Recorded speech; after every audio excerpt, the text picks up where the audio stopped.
شهر رمضان الذي أنزل فيه القرآن هدى للناس وبينات من الهدى والفرقان، فمن شهد منكم الشهر فليصمه.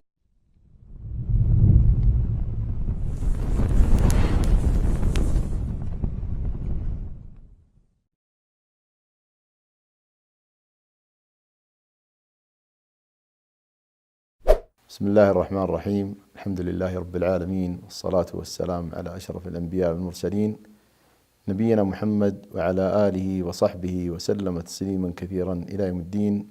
أحبتي الكرام، شهر رمضان شهر مبارك، ومن فضائله أن الله عز وجل بفضله وجوده وكرمه جعل الدعاء فيه مستجابا.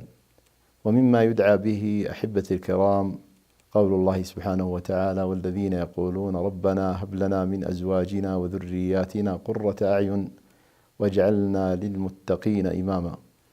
هذا الدعاء العظيم الذي أرشدنا المولى تبارك وتعالى له: من أزواجنا وذرياتنا قرة أعين. وقرار العين لا يكون إلا بصلاحهم واستقامتهم على دين الله تبارك وتعالى وبعدهم عن المعاصي والذنوب.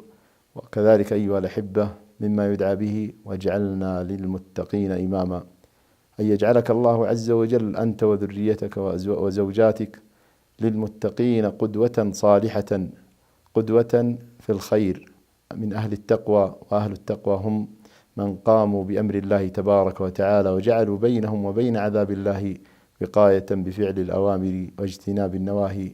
فلنكثر أيها الفضلاء من هذا الدعاء العظيم، بأن يجعل الله عز وجل لنا من أزواجنا وذرياتنا قرة أعين، وأن يجعلنا وإياكم للمتقين إماما. هذا والله أعلى وأعلم، وصلى الله وسلم على نبينا محمد وآله وصحبه وسلم.